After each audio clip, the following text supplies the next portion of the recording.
chaque ligne est numérotée pour me servir pour faire l'index, car l'index, à la fin, ne renvoie pas aux pages, mais directement aux lignes et aux notes. Comme on peut le voir, souvent sur une ligne, on voit en exposant un numéro qui, en fait, derrière, renvoie à une note dans laquelle est présenté le document en question, quoi.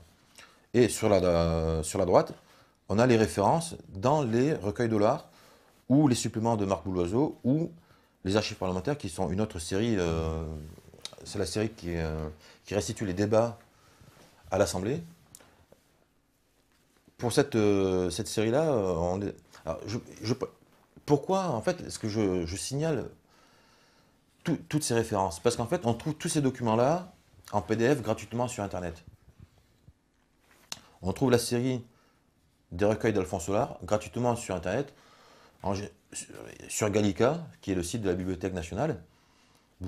Mais souvent, le plus simple en fait pour les trouver, c'est on passe par Google, on tape recueil des actes du comité de salut public, tel numéro, et par Google, en fait, on le trouve plus vite que par Gallica. Parce que le moteur de recherche du Gallica n'est pas, pas terrible. Il faut utiliser le moteur de Google. Et donc, tu peux tout télécharger, c'est ça? Donc, ah oui, on tout peut. en...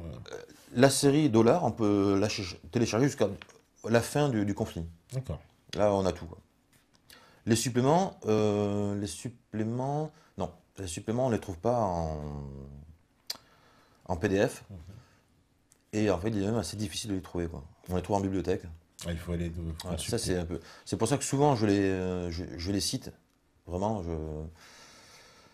les archives parlementaires aussi, on les trouve, mais on les trouve que en PDF, on les trouve jusqu'à janvier 94. Et alors, ils existent jusqu'à je crois décembre 94, donc la fin de l'année, mais on ne les trouve pas non plus en PDF. L'année 94, on ne la trouve pas en PDF, quoi, parce que c'est une série plus récente. Qu'est-ce qu'on a encore comme document? Ah oui, j'ai également rajouté, j'en parlerai après, je vais finir de présenter tout ça. Donc, ensuite, on a des renvois de notes. Donc là, cette fois-ci, tu peux présenter une page de notes, la page 1. Donc pareil, les notes sont présentées de manière chronologique. Je rappelle, donc évidemment, le numéro de la note, et je donne un titre à la note. Ce qui fait que derrière, il y a une table des notes. On peut lire, ne serait-ce que la table des notes, ce qui permet déjà aussi d'accéder assez rapidement aux informations. Et donc, je précise l'origine du document, l'institution qui est concernée, donc là, CSP par exemple, mais ça peut être décret, ça peut être REM. Alors REM, les gens peuvent se demander ce que ça veut dire. REM, ça veut dire tout simplement représentant en mission.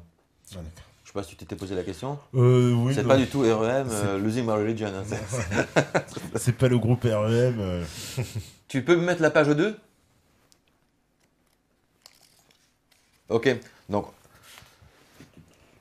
là, le premier objet de la note, c'est évidemment, est évidemment lié à l'information qu'on trouve dans le tableau. Et souvent, à la suite de ce premier document, je présente tous les documents qui ont un rapport avec ce document, quoi. Et c'est pourquoi, dans le tableau, je fais des renvois de notes, mais qui renvoient à cette même note. Voilà. Et donc, en tout, on a un nombre de notes. Donc, chaque note correspond au moins à un document. Donc là, j'en suis à 652. Donc, il devrait y avoir 653. 653 notes. Sachant que dans la plupart des documents, il y a plus d'un document, quoi. Des fois, il y en a presque une vingtaine. En fait, il doit y avoir pas loin de peut-être 1000-1500 documents, quoi. Voilà. Et ce ne sont... Alors, il n'y a aucune synthèse. C'est vraiment les documents à l'état brut. Alors, je rappelle d'où vient le document, mais c'est tout, quoi. Il existe encore le document original, non Souvent, oui, oui, bien sûr. Mais, en fait, Hollard indique aux archives les cotes des documents, quoi. Ah, d'accord. Ouais, on peut les consulter, bien sûr. Oui, alors, moi, je ne donne pas les codes d'archives, puisque de toute manière, pour avoir les codes d'archives, il faut aller aux archives. Mais comme aux archives, on trouve les séries de Hollard, une fois qu'on est sur place, on regarde la page indiquée. Voilà. Alors, autres documents aussi. Donc ça, c'est le gros du bouquin. Le tableau des informations qui fait à peu près 70 pages. Et les notes. Les notes, alors là, les notes, c'est... 700. C'est 7 à 750 pages. Ouais. Et on trouve un document que je trouvais intéressant et que j'avais fait d'abord par rapport à mon travail général sur le comité de République et les représentants en mission. Si tu peux, à la régie, envoyer le document mission.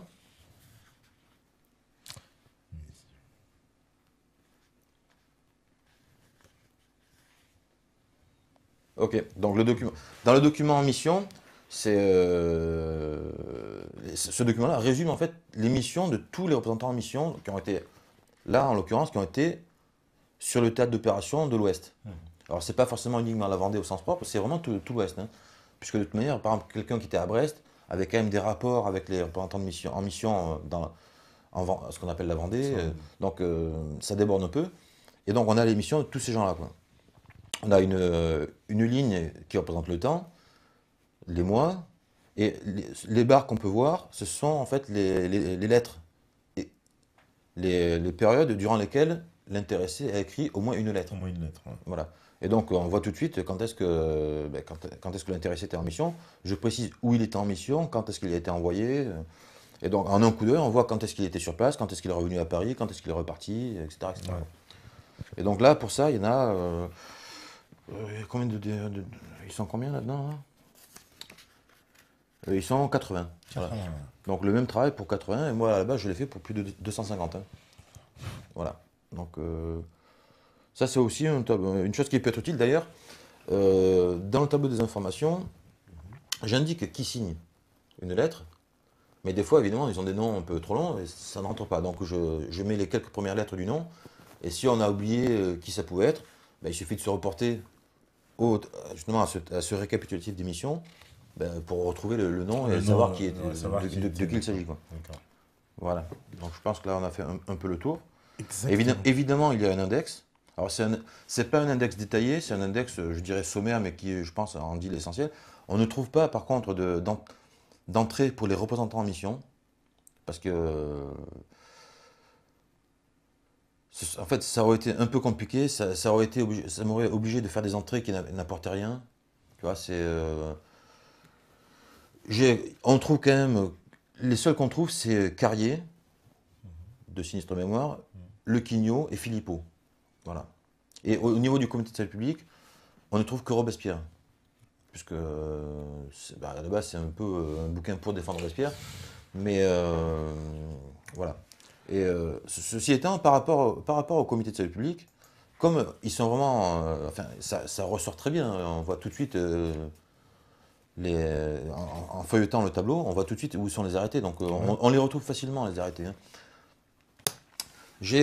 Puisque je suis d'ailleurs en train de parler de l'index, je vais vous lire un petit truc qu'on trouve donc, dans l'index. Je ne l'ai pas signalé ailleurs, mais c'est dans l'index. Voilà, donc comme moi j'ai les fichiers informatiques, je me suis permis de faire des choses qu'un lecteur a quand même du mal à le faire avec la version papier. Quoi. Et donc, j'ai fait un compte. En me basant donc sur le tableau des informations et les arrêtés du comité de salut public, j'ai fait un comptage. Alors, c'est où ça commence pour ça Robespierre. Précision. Alors, 31 arrêtés ou lettres signées par Robespierre, n'ayant pas toujours un rapport direct avec la Vendée, figurent dans le tableau. 31. Donc, ça veut dire que déjà, il y a 31 documents signés par Robespierre. Des bouquins sur la Vendée qui te parlent de Robespierre dans lesquels il n'y a pas un document signé par Robespierre. Et c'est monnaie courante. Hein. Là, déjà, moi qui défends Robespierre, j'en présente 31. Bon. Aucun n'est signé par lui seul. Un seul est signé avec un seul de ses collègues, Carnot. Donc, j'ai dit pour Robespierre, 31. Le même type de comptage donne 108 signatures pour Carnot, dont 29 documents signés par lui seul. Et 16 signés à 2, 3 avec Barrère, 4 avec Billaud-Varenne, 3 avec Lindé, 3 avec Prieur de la Côte d'Or, 1 avec Couton, 1 avec Robespierre et 1 avec Saint-Just. Donc le même type de comptage. Donc là, pour Carnot, on en est à, j'ai dit combien 108. 108 ouais. Pour Barrère, 89. 89, dont 5 seuls, 2 avec Billaud-Varenne, 3 avec Carnot, 2 avec Hérault. Pour Billaud-Varenne, 82 signatures, dont 1 seul, 2 avec Barrère, 4 avec Carnot, 3 avec Collot. Prieur de la Côte d'Or, 62. Prieur de la Côte d'Or, c'est celui qui signe CA Prieur. Je ne sais pas si que je note PC. D'accord. Pour les signatures. pour le distinguer de PM, Prière de la Marne. Donc, Prière de la Côte d'Or 62, Colo d'Herbois 50, Lindé 29. Après, bon, on a Saint-Just 17, Héros de Séchelles 12, 12 pour Couton également, et 8 pour Jambon-Saint-André. 4 pour Prière de la Marne. Parce que Jambon-Saint-André et Prière de la Marne étaient quasiment tout le temps en mission. Donc c'est pour ça qu'ils sont ceux qui signent le moins. Mais donc, en tête, on a donc Carnot avec 108, vient en pole position Barrère avec 89, Bio-Varenne avec 82, Prière de la Côte d'Or 62, Colo d'Herbois 50. Moi, il me semble que rien que les signatures permettent de voir qui s'est quand même occupé de la guerre. C'est pas Robespierre, tu vois. Au moins, ça va faire... Et là... Ah, bah, il a disparu. Ah, tu voulais faire la pause? Exactement, Ah bon. bah, le revoilà, c'est magique. Voilà. Exactement, bah, il est prêt. Bah écoute, c'est l'heure de la petite pause. Et puis, on revient juste après. On me dit, d'ailleurs, juste avant la pause, oui, voilà, on m'a parlé de la guerre. Après, on me dit, bah, il pense quoi l'invité de Rénal, c'est cher. Évidemment, la question imparable. Et ben, on va en parler en deuxième partie. Bah, on fait la petite pause et puis on revient juste après. À vous la régie. Pour le... Bon. Toujours sur les guerres de l'Ouest. Alors, ils ont, visiblement, il y en a qui ont été un petit peu largués dans cette première partie, qui n'ont pas... On est parti un peu dans tous les sens. Voilà, c'est parti un petit peu dans tous les sens. Il faudrait qu'on recentre un peu le débat. Bah, on pourrait recentrer aussi sur, justement, puisqu'on a été expliqué comment tu as fait ton livre, moi, qui me situe, on va dire, allez, le lecteur lambda, voilà... j'avais pas d'opinion précise, hein, même si c'est vrai qu'on avait fait une interview d'un des disciples justement de Rénal Sécher qui nous en avait parlé de ces fameuses guerres de Vendée. Mais à la lecture de ton livre, je me suis dit, bah, c'est à travers les documents, on pourra arriver presque aux deux conclusions opposées. C'est-à-dire que je crois pas, non. Toi, tu crois pas? Non, non. Bah, pourtant, moi, j'ai trouvé certains passages. Oui. Mais qui était assez extraordinaire. L'histoire, c'est pas quelques documents. L'histoire, c'est l'ensemble des documents. Oui. La vérité est dans le tout. Pas dans les... Alors, voilà. mais justement, on va dire que même dans le tout, faut admettre que quand même cette guerre, oui, ça a été dur. Là, ça a été dur. Bien sûr. Moi, quand j'ai lu, je vais te dire sincèrement, j'ai retrouvé des fois des aspects de notre système actuel, de notre situation actuelle. C'est-à-dire que j'ai senti que il y a un système qui s'appelle la République à l'époque, qui est le nouveau... Qui est instable. Alors, j'ai pas dit qu'il était stable, oui, forcément, oui, il est instable. En ce moment, c'est pas... Bah, c'est mais pas en tout cas, il s'impose très violemment, en fait, au peuple. Moi, c'est ce que j'ai senti dans le livre. J'ai senti un système brutal, violent. Bah, là, évidemment, là, on parle de la Vendée elle-même. Mais attends, Robespierre, il n'a pas été sympa. Attends, il y a des passages que j'ai notés. Attends, parce que j'ai noté des petits passages. Il y a un passage de Robespierre que j'ai trouvé quand même assez... c'est le 8 mai, hein, j'imagine. Voilà, évidemment, celle du 8 mai. Que ça, là, hein. Ouais, mais attends, il est quand même extraordinaire ce qu'il nous dit, Robespierre. Il nous dit... je méprise les rebelles et leurs protecteurs. Voilà le premier article de ma profession de foi. Et ensuite, il exprime, et là, c'est ce qui m'a fait un petit peu bondir. Et sans aucun doute, sur mon système, je déclare qu'il faut non seulement exterminer tous les rebelles de la Vendée, mais encore tous ceux que la France renferme de rebelles contre l'humanité et contre le peuple. Le peuple français veut la liberté et il ne peut vouloir autre chose. Cela dit, ça veut dire quoi réellement dans sa bouche? Ça ne veut pas dire qu'il faut massacrer tout le monde. Hein. C'est un peu... Non, mais, très sincèrement. Non, mais il faut voir aussi l'emphase de l'époque. Tu vois, et on sait que la politique que Robespierre a mise en œuvre. Tu vois, c'était pas un fou furieux de la terreur en réalité. Quoi. Là, par rapport à l'Ouest, on parle de gens armés. C'est pas des gens qui manifestent. Mais lui dit qu'il faut aller mater toute la France aussi. Quoi. Ouais, il dit les rebelles. Les rebelles de la Vendée, mais encore tous ceux que la France renferme. Tous ceux, les rebelles, armés. Oui, mais les rebelles. Et il y en avait partout, effectivement. Mais tu sais, quand justement, alors tout au long du livre, dans les rapports, effectivement, on parle de rebelles. Et dans la sémantique, tu sais, comment elle est développée à propos justement de sémantique, un point clé de cette histoire-là, on essaiera après de faire de présenter la chronologie en fait un peu des événements. Quoi. Mais puisque tu poses la question, un mot-clé, c'est le terme brigand. Oui. D'ailleurs, c'est un terme brigand le terme brigand, en fait, est déjà hérité de la tradition monarchique. Quand il y a des rebelles, on les appelle des brigands, quoi. Et pourquoi on utilise le terme brigand? Parce que nous, on parle de Vendéens. Mais le terme Vendéen est apparu, en fait, au printemps, à peu près au printemps 94. On parle bien de guerre de la Vendée, mais on ne parle pas à ce moment-là, au début, on ne parle pas de Vendéens. Parce que précisément, comme je l'ai dit tout à l'heure, ce qu'on appelle la Vendée militaire, ce n'est pas la Vendée, quoi. Il y a des gens de partout. Il y a même des gens qui sont extérieurs à ces départements, quoi. Donc pourquoi dire les Vendéens alors que la plupart ne sont pas de la Vendée, quoi. Et pourquoi donc, après, le terme Vendéen... Alors, autre chose, le terme brigand, dans la bouche des révolutionnaires, désigne... Des révolutionnaires, je parle du comité, de la convention, désigne bien les rebelles armés, les gens sous les armes. C'est vrai qu'après, Turreau, lui, donnera une extension à ce terme, ce qui fera que le comité ne comprendra pas ce que lui raconte Turreau. On y reviendra après. Et j'ai fait une vidéo qui s'appelle L'imposture du génocide vendéen, où je présente une cinquantaine de documents qui montrent que le terme brigand désigne bien les rebelles armés et non pas l'ensemble de la population. Parce que la thèse du génocide repose là-dessus, quoi. En faisant croire que le terme brigand désigne aussi bien pour le comité et la convention que pour les représentants en mission l'ensemble de la population, évidemment, quand on te parle d'exterminer les brigands, on comprend quoi, exterminer la population. Or, c'est pas du tout comme ça qu'ils l'entendaient, eux. Et donc, je répète, j'ai fait une vidéo sur ce sujet-là, où je présente une cinquantaine de documents, que je ne peux évidemment pas présenter maintenant, sur ce point-là, quoi. Non, parce que moi, ce que je vois aussi, c'est que ce que je constate donc, à travers la lecture, c'est que le comité met beaucoup d'argent dans cette guerre. Elle coûte cher, la guerre. Il n'a pas peur. De l'argent. Il passe plusieurs ordres de missions, parce qu'à un moment donné, il y a les soldats aussi qui se rebellent un peu, parce qu'ils ne sont pas payés. Ah oui, c'est un grand classique. C'est un cafarnaum. C'est un cafarnaum, oui.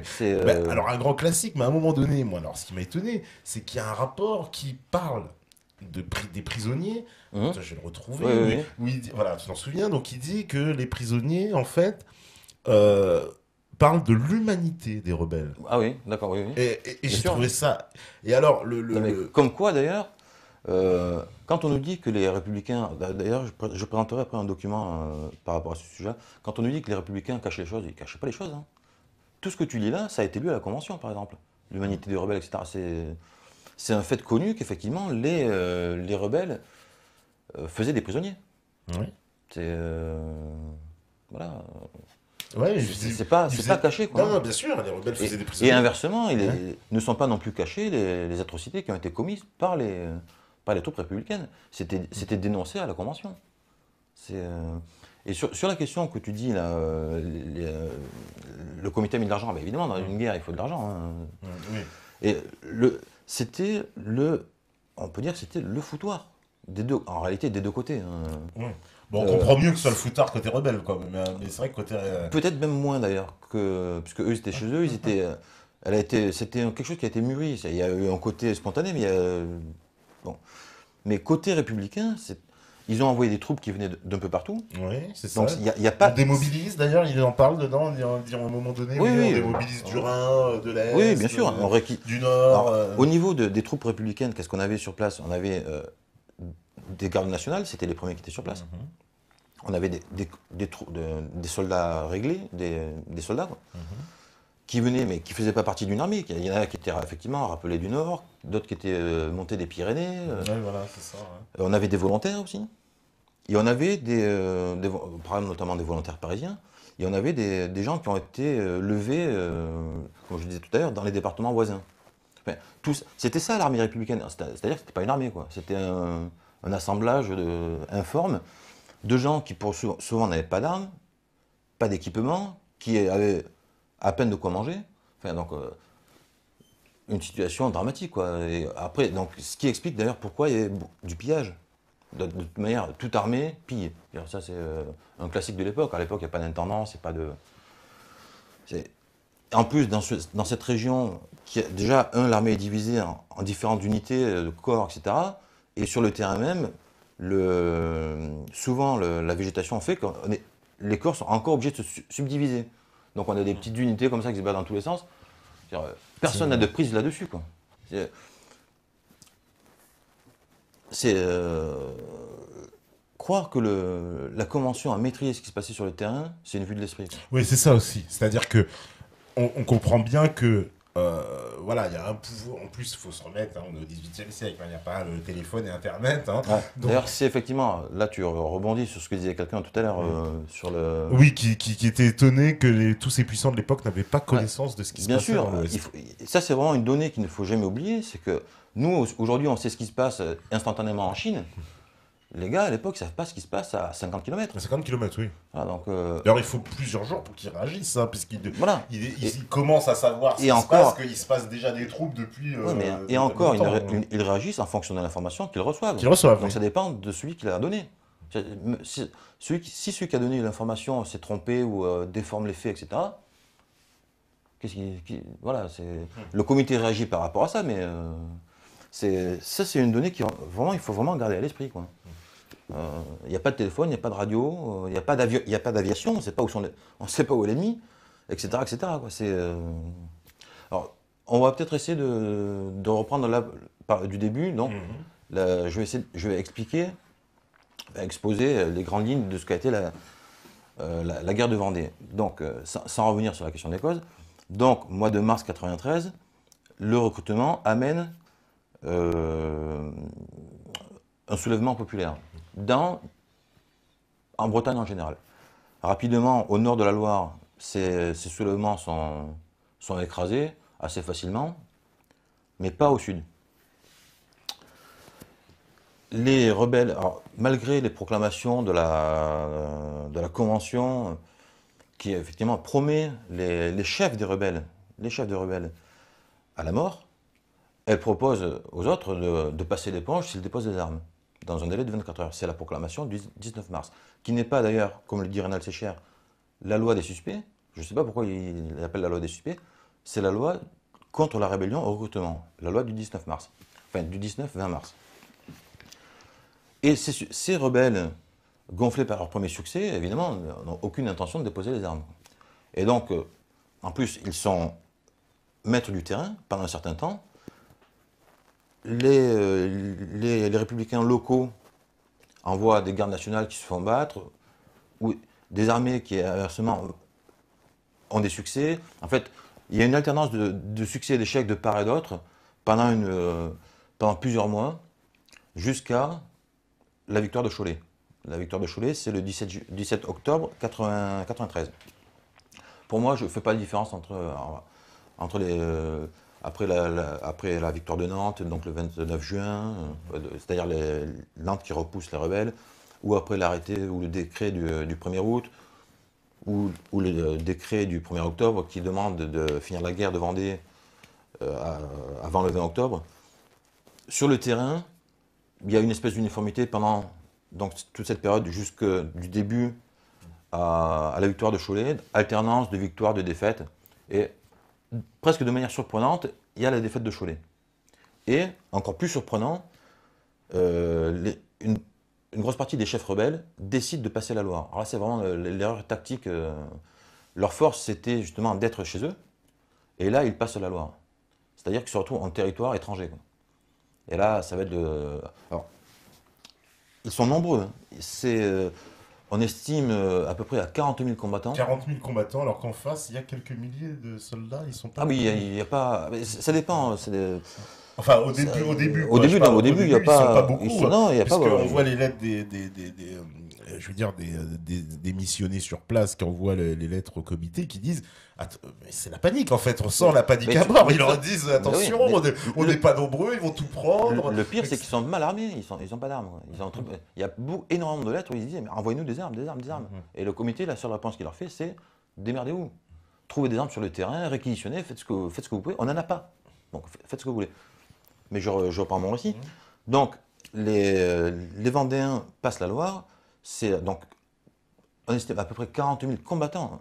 Et en tout, c'est une espèce de horde de 80 à 100 000 personnes. Ils passent la Loire à Saint-Florent et ils remontent. Et leur but, c'est quoi? Ça va être de tendre la main aux Anglais. Ouais. Ils veulent prendre un port. Alors, ils savent pas. Saint-Malo, c'est ça C'est ou Saint-Malo, à un moment donné, c'est ou Saint-Malo, et finalement, ils penchent pour Granville. Ouais. Mais ils vont échouer. Oui, parce que, alors aussi, il faut préciser, parce que ça, il y a une angoisse constante pendant ces événements, parce que j'ai lu pas mal d'extraits là-dessus où on a peur d'un débarquement anglais. Ah ben, c'est tout le temps. Voilà, on est sous la pression constante d'un débarquement Absolument, anglais. mais d'ailleurs, avant que la guerre elle-même commence, les seules troupes qu'on a qui sont sur place sont sur les côtes. Et tout le long, en fait, on trouve, mais c'est constant, la peur d'un débarquement anglais. Et d'ailleurs, apparemment, les Anglais avaient effectivement envisagé un débarquement, donc c'est fin décembre, je crois, fin 94. Et voilà. Ils voulaient débarquer à Saint-Malo, c'est ça? Ils voulaient débarquer à Saint-Malo. Ouais. Ouais. En tout cas, c'est au moins ce que les républicains croyaient. Quoi. Et non, mais c'est constant. Et d'ailleurs, en 93, il n'y en a pas, en 94, il n'y en a pas, mais en 95, il y en a 2, voire 3, je crois, de débarquement. Donc, c'est pas une crainte, c'était pas un fantasme. Attends, là, on est en guerre contre l'Angleterre. Bien sûr, bien sûr, ouais, on est en guerre contre l'Angleterre. Donc, cela dit, tu m'as encore fait. Pardon, ouais. Je continue le récit. Échec à Granville, et il reflue. Alors, d'ailleurs, malgré l'échec de Granville, les chefs ne savent pas trop, en fait, sont pas d'accord. Et c'est surtout la troupe en fait qui veut rentrer chez elle. Les chefs envisagent éventuellement de marcher sur Paris ou de monter, de rejoindre les armées du Nord. Mais non. Tiens, si la régie peut mettre d'ailleurs la carte de la virée de Galerne. L'époque, enfin, cet épisode-là, ça s'appelle la virée de Galerne, à partir du moment où il passe la Loire. Et donc, du coup, l'armée redescend, enfin, les rebelles redescendent. Ils repassent par Mayenne, par Laval. Ils descendent sur Angers, mais ils n'arrivent pas à passer, donc ils remontent. Là, ils remontent vers Le Mans, où là, ils vont se faire cerner et écraser. Enfin, écraser, en tout cas, tailler en pièces. Les rescapés s'échappent et, n'arrivant toujours pas à passer la Loire, poursuivent la Loire vers l'ouest, vers Savenay. Et là, ils vont se faire écraser à Savenay. Là, grosso modo, c'est la fin, normalement, de la Vendée, quoi. Alors effectivement, il n'y avait pas que des combattants, mais effectivement, ils ont écrasé tout le monde. Mais ces gens-là, c'était quand même tous des gens qui suivaient des rebelles, ce n'était pas l'ensemble de la population normandie. C'est là, je vous donne les chiffres de Reynald Sécher. C'est la population, alors je ne sais plus si c'est 815 ou 825 000 habitants. Le nombre Reynald Sécher arrive à un bilan humain, donc, de 117 000 victimes, comprenant d'ailleurs les blancs et les bleus. Donc, et ça, c'est un comptage, c'est pas un comptage, c'est un calcul qu'il fait à partir de la population de 1800. C'est-à-dire qu'il regarde combien il y a d'habitants, combien il aurait dû y en avoir en 1800, et il trouve un déficit de 117 000. Donc, et c'est en 1800, c'est pas à la fin de 94. Donc, on a grosso modo. Moi, je ne me bataille pas sur les chiffres parce qu'on ne peut pas avoir de chiffres exacts. Mais disons que c'est entre 117 000, ça me paraît effectivement une fourchette basse, et 150, quoi. Et on est quand même très très loin encore de 825 000. Ça fait du monde, mais c'est une guerre. Ça a été. Mais on est loin. Malgré tout ce... Et là, ça fait quoi, 10%? Un peu plus 10, ça fait une quinzaine de pourcents. Quoi. Ouais. Et là encore, j'ai pas encore... Après, je vais parler de Turreau. D'ailleurs, je précise pour les spectateurs que dans la troisième partie de l'émission, je répondrai aux questions. Oui. Aux questions précises, pas aux questions... Affûter les questions. Voilà, sur des documents, sur des... Voilà, Donc... cette première partie à ce moment-là, les Républicains pensent que c'est terminé. D'ailleurs, dès la fin de la victoire dès la victoire de Cholet, ils pensent que c'est terminé et la Convention elle-même décrète que c'est fini. Donc, quand on nous dit que le décret du 1er août qui demande d'exterminer les brigands avant le 20 octobre est un décret demandant d'exterminer la population, ça n'a pas de sens, puisque dès le 23, la Convention décrète que c'est fini, parce qu'elle pense que c'est fini. Ouais. Bon. D'ailleurs, à ce sujet, je demanderai également aux spectateurs s'ils savent de quel décret il est question quand on nous dit que, n'ayant pas été aboli, il court toujours. J'ai entendu un truc comme ça. Ouais, on nous dit que ces décrets sont toujours valables. Je ne vois pas de quel décret on parle. Moi, il me semble qu'avec les traités qu'il y a eu, avec les différents décrets, évidemment, la guerre de Vendée est refermée. Donc, si des gens savent de quoi il est question, j'aimerais bien qu'ils me le précisent. Donc, on a cette virée de Galanne qui est écrasée. Alors, c'est au mois de décembre, c'est le 23 décembre. Voilà. Qu'est-ce qui reste? Il reste Charette, qui lui n'a pas suivi le gros de la troupe, qui est resté dans le pays de Retz ou dans le Bocage, enfin dans cette région-là. Lui, il est au sud de la Loire, mais côté ouest. En fait, il est au nord de la Vendée, voire au sud de la Loire inférieure. Et il a pris Noirmoutier. Donc, opération fin de l'année, reprise de Noirmoutier. Noirmoutier est repris le 4 janvier, si je ne m'abuse. Non, le 3. Voilà. Et là, normalement, la Vendée, grosso modo, est terminée. C'est pas tout à fait fini, mais il reste. Charette n'a plus que quelques hommes avec lui. Il reste éventuellement Stofflet, qui est revenu, parce que tout le monde n'a pas été écrasé à Savenay. Il y en a quand même qui ont réussi à passer. D'autres qui se sont cachés et qui, pour certains, vont alimenter ce qu'on va appeler la chouannerie, au nord de la Loire. Mais bon, c'est quasiment terminé, quoi. Et le général Kléber, qui était venu avec les... alors je ne sais plus si c'est l'armée de Mayence ou le détachement de l'armée du Nord, qui propose un plan, mettre des camps. Si tu peux mettre le plan, si la régie peut mettre le plan de Kléber. Je ne sais pas s'il est là, non? Ah oui, il nous écoute, c'est sûr. Propose de mettre des camps pour cerner Charette et d'écraser Charette. Voilà. Après, ce que Charette, on sait à peu près où il est. Le reste des rebelles, il y en a encore quelques-uns, du côté de Cholet, entre Cholet et Châtillon, enfin par là. D'ailleurs, il estime les brigands, enfin les rebelles, à 6 000. Alors que l'armée républicaine est, je ne sais plus combien. J'ai tout ça, je ne l'ai plus en tête là. Plusieurs dizaines de milliers de toute manière. Hein. Ouais. Le plan, voilà, donc on trouve ça aussi dans le bouquin, donc 28 000, voilà. 28 000 contre 6 000, ça devrait quand même faire le poids. Bon. Mais à ce moment-là, arrive Turreau. Alors d'ailleurs, sur Turreau, effectivement, un des reproches qu'on fait apparemment à Robespierre, c'est d'avoir signé l'arrêté de Turreau. Turreau avait servi en Vendée et avait été affecté à l'armée des Pyrénées orientales occidentales, enfin à l'armée des Pyrénées. Mais c'est oriental ou occidental, je crois que c'est oriental, ouais, c'était du côté de Bayonne. Ouais. Mais les représentants qui sont sur place le supportent pas et demandent à ce qu'il soit envoyé ailleurs. Quoi. Turreau fait sa demande au ministre de la Guerre, qui effectivement l'affecte non seulement en Vendée, mais lui donne le commandement en chef de l'armée de l'Ouest. Et le comité valide cette décision. Mais ce n'est pas le comité qui l'a fait, enfin qui la prend. Tu vois, il valide. Et donc Robespierre signe également cet arrêté. Quoi. Ceci étant, personne ne sait ce que va faire Turreau. Tu vois, lui, il est affecté à l'armée de l'Ouest. Est-ce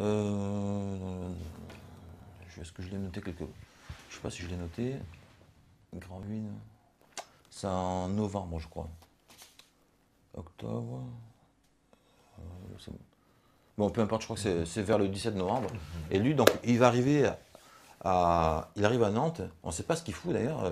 Il arrive dans la région, puis il repart vers Angers, Rennes, et puis il revient à Nantes. Au moment en fait, c'était l'époque de Savenay. Les généraux qui sont sur place lui disent ramène-toi en courant. On est à la veille de la bataille. Lui, il part dans l'autre sens. Quoi. Bon.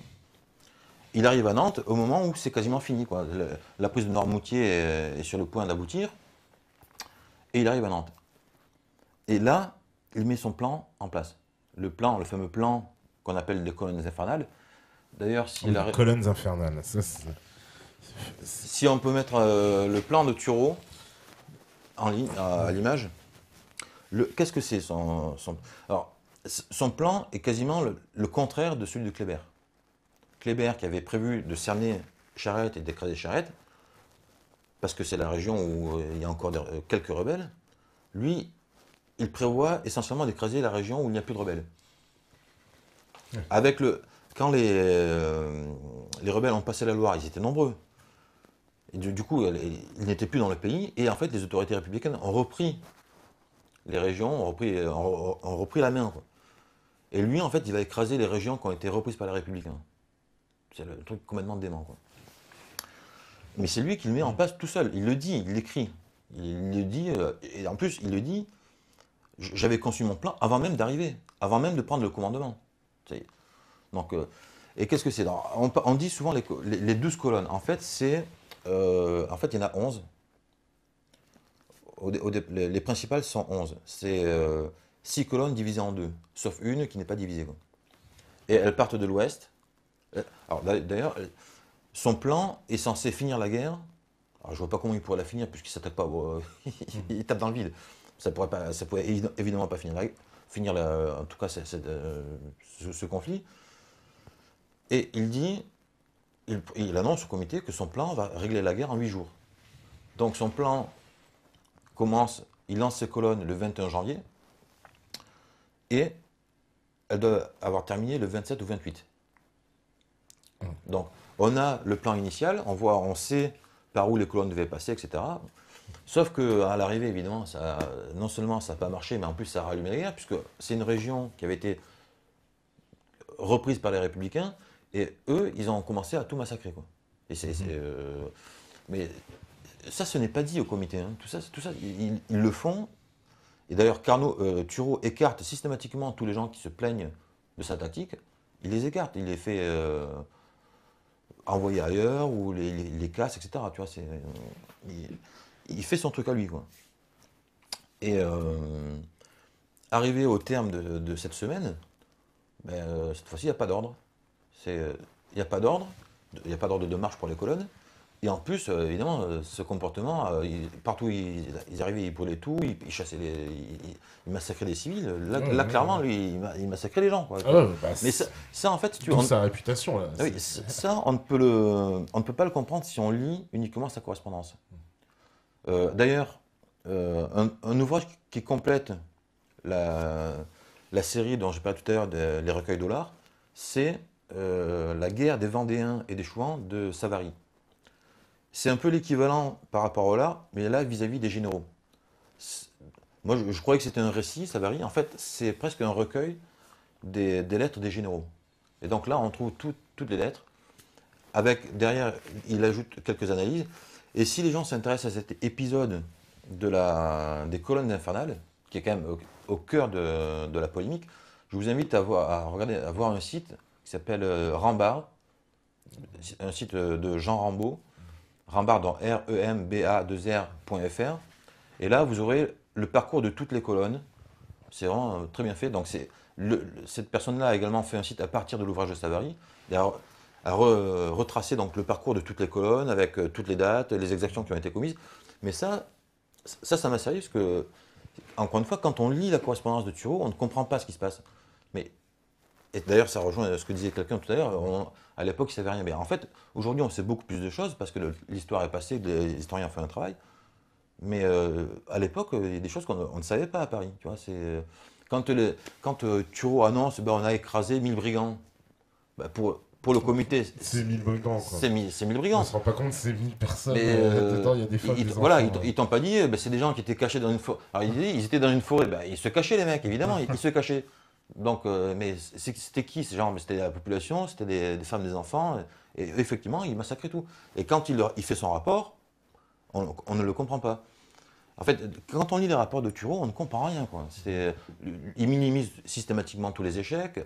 Il oublie évidemment de préciser que c'est sa tactique qui a rallumé la guerre de Vendée. Mais ça, beaucoup de gens l'ont compris, hein. Billaud-Varenne est un des premiers, d'ailleurs. Enfin, je ne sais pas si c'est le premier, en tout cas, il le dénonce. Billaud-Varenne, qui fait partie du comité de salut public. À ce moment-là, il est en mission à Saint-Malo pour organiser lui-même un débarquement. mais dans l'autre sens, évidemment, côté Angleterre. Et lui, il le dénonce, il dit, mais Turreau a rallumé la guerre. Tu vois, ils en ont conscience, mais en tout cas, il l'a fait, quoi. Et du coup, en fait, là, il va falloir gérer cette histoire-là, quoi. Et c'est bon. Et donc, malgré tout, là, Turreau arrive à baratiner le comité pendant un certain temps. Au bout d'un moment, le comité le suspend. Et à partir du moment où Turreau est suspendu, donc c'est le 13 mai 94. Et en fait, à partir du mois de mai, mais normalement, la situation en fait est assez. C'est plus de vrais rebelles. En fait, c'est des gens qui souvent ont rejoint les rebelles par désespoir, mais c'est pas des gens qui forcément avaient envie d'être dans la rébellion, quoi. Et la situation, en fait, le comité pense que la situation pourrait effectivement se calmer, et dès le mois de mai, le comité envisage de retirer des troupes. Il envisage de retirer près de 30 000 ou 40 000 hommes de la Vendée. C'est-à-dire plus de la moitié de l'effectif combattant. Parce qu'à ce moment-là, on estime à peu près quasiment 100 000 hommes sur place, mais il y en a au moins un quart, un tiers qui sont dans les hôpitaux. Donc tu retires un quart, un tiers à 100 000, si tu en enlèves 30 à 40 000, qu'est-ce qui reste? Et d'ailleurs, un des gros problèmes de cette guerre de Vendée, c'est qu'en fait, pour écraser, mais sans se livrer à toutes les exactions qui ont été commises, mais pour écraser la Vendée, il fallait tenir le terrain. Le problème, c'est qu'il n'y avait pas assez de troupes pour le faire. En plus, sans parler de ce qu'on a dit tout à l'heure, du fait que c'était des troupes complètement disparates, des généraux qui ne s'entendaient pas entre eux, des troupes qui ne s'entendaient pas entre elles. Donc quoi, il fallait mieux exterminer? Non, ce que je veux dire, c'est tenir le terrain. Mais pour tenir le terrain, en fait, il aurait fallu tenir le terrain et resserrer petit à petit pour cerner les rebelles. Mais pour tenir le terrain, un terrain aussi grand, enfin aussi vaste, il en faut des troupes, quoi. Tu vois, le peu de troupes qu'ils avaient, en fait, ne permettait pas de le faire. Ce qui a dicté quelque part la tactique. C'est la tactique des colonnes, mais ce genre de tactique ne peut mener à rien, puisque tu rentres comme dans du beurre, c'est vrai, mais tu ne peux pas rester, donc tu repars. En plus, comme Turreau a tout fait brûler, bon, il est vrai que le comité avait ordonné, par le décret du 1er août 93, de brûler les fours, les moulins, etc. Bon. Ça, c'est quand même vache, ça. Non, pourquoi? Qu'est-ce que c'est un siège? La tactique du siège, qu'est-ce que c'est? Bah, c'est de faire patienter l'autre pour le faire. Ça dépend si on est le siégeur ou l'assiégé. Non, mais quel est le but de l'assiégeur? Bah, l'assiégeur, on va dire, faire craquer l'assiégé, c'est-à-dire en l'asphyxiant. Au bout d'un moment, de toute façon, il est obligé de craquer, quoi. Là, la différence, c'est qu'il n'y a pas un lieu, c'est une région. Mais ils ont fait, en fait, c'est la même tactique. C'est-à-dire qu'on prive l'ennemi de subsistance. Tu vois, c'est brûler les moulins, pas les maisons, mais tout ce qui lui permet de s'alimenter, etc. Ouais, mais là, c'est quand même. Mais cela dit, en fait, c'est contre son propre peuple, je trouve ça. c'est une guerre, hein, ils se tuaient entre eux. Hein. Ouais, c'est dur, quoi. Ça veut dire que la République, en tout cas, qui se prévaut sans cesse, je sais pas, d'aspect humaniste, etc. Ah oui, non, mais d'accord, mais là, elle a un peu laissé de côté, quoi, les a laissés apparaître. Non, mais attends, à partir du moment où ils font des propositions de paix, que ce soit, je ne dis pas que sur le terrain, ça a marché. On sait qu'il y en a qui se sont rendus. On sait également que quand certains se sont rendus, ben, les autorités qui étaient sur place ont quand même fait fusiller les gens qui se sont rendus. Exactement. Mais ça, c'est indépendant, tu vois, des décisions prises à Paris. Après, c'est le Ah bah, je dis pas, après, c'est toute la complexité. apparaît assez dur. Mais moi, ce que j'observe, c'est qu'à chaque fois, si tu veux, la République, elle est dure. Même à la fin, je veux dire, même quand la République... Alors attends, il y a un passage extraordinaire. À la fin, on parle de manifestation de joie. Et alors là... C'est pas à la fin. Enfin, la fin, non, pas la fin. Juin 93, pardon. Je dis la fin, c'est pas vers la fin. C'est vers juin 93 où, en fait, ils matent. Voilà. Ils arrivent à mater finalement toute la région, Nantes, etc. Hein. En juin 93 Un petit peu quand même. Et puis, ils parlent de faire une grande procession.